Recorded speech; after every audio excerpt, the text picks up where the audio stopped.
concerned, there's been a massive ruckus erupting during the hearing of pleas that were challenging the Agniveer scheme of the central government before the Delhi High Court. During the hearing, which was also going on through video conferencing, people claiming to be Agniveer's hurled abuses, unparliamentary languages over the judges and lawyers. Disturbed by the behaviour, the Delhi Chief Justice has observed, and I quote, "If this continues, we'll have to discontinue the video conferencing." That is what the Delhi Chief Justice had to say. For more details, let's quickly go across to our legal correspondent Ananya Bhatnagar, who's joining me on the phone line. Ananya, if you could break down what exactly happened and why was a ruckus created in the first place?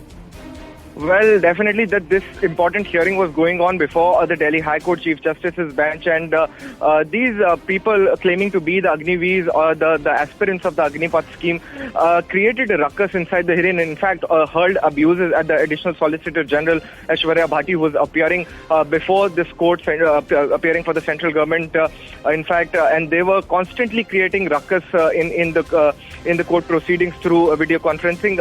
As of what we've got to know from our sources, is that a link of the same was distributed by one of the teachers. And remember that this is not the first time that this has happened. This also happened in a suit wherein Juhi Chawla had challenged the 5G proceedings. And another such incident has now repeated itself before the Delhi High Court, wherein the High Court was forced to then observe after this unruly behavior that if this continues, then the High Court would have to discontinue the VC proceedings that are going on. Remember that this is happening at a time when we are looking forward in the Indian judiciary for live streaming of court proceedings. We are into video conferencing and a technologically advanced judiciary. But such incidents, in fact, force the courts, force the judges to go backwards to the traditional system of physical hearings. And this is some kind of unruly behavior that had happened. In fact, abuses were hurled at the Additional Solicitor General appearing there. And in fact, also other lawyers who were there. And in fact, judges were also a target of these unruly people who are claiming to be Agniveers, the candidates for the Agnipath scheme. So a very, very bad incident that had happened today before the Delhi High Court.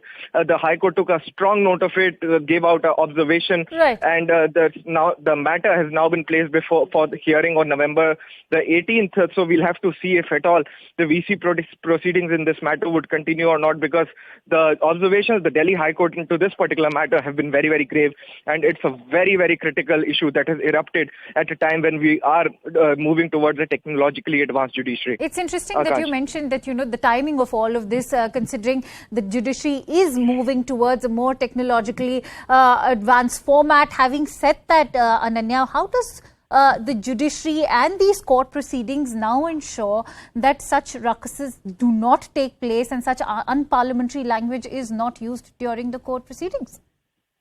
Well, usually what happens is that a link is given to a particular person who's either appearing into that particular case, the lawyers or the litigants who are there. But then some people usually distribute these links, and then this kind of a ruckus happened, whether we talk of the Juhi Chawla incident where the link was distributed by Juhi Chawla herself, and a lot of ruckus was created where some of her fans actually came out and started to sing songs during the court proceedings. In another such incident that has happened today, the link, as we are being told, is distributed by one of the teachers who are said to be associated with this particular case, and that has now happened. But if the judiciary wants to ensure that such an incident does not happen, it would have to enhance its systems, it would have to enhance the control mechanism that is to be there, and it would have to see that only people who are associated with the case, people who are actually the petitioners, the respondents or the lawyers for them, are able to put out messages on that particular group or switch on the cameras, just like in what happens in the Supreme Court, is that all of the VC system is controlled by, in fact, the Supreme Court control room, and the person who has to speak is only unmuted, and the whole control is with the Supreme Court. So we'll have to wait if such systems come to the Delhi High Court, to the other high courts in the capital, in the country, and also the lower judiciary. Because remember that this type of a situation has only not erupted at this moment of time in the Supreme Court because of the highest control mechanism that the VC systems have. have in the Supreme Court of India.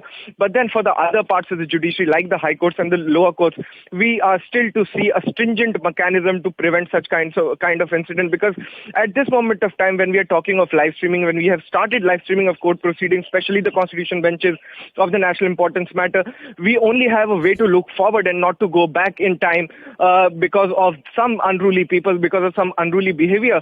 So somewhere or the other, a mechanism has to be developed, but then people should also have a sense and dignity about the court proceedings and how court proceedings should continue with peace. And in fact, if they want to put out some facts, they should come out as a petitioner or an intervener into a particular case and then put forth their stance in a behavioral also that comes to mind is why is there so much anger against the Agniveer scheme? What was the ruckus being created all about? And was there anything done to nab these goons who were creating a ruckus in the court?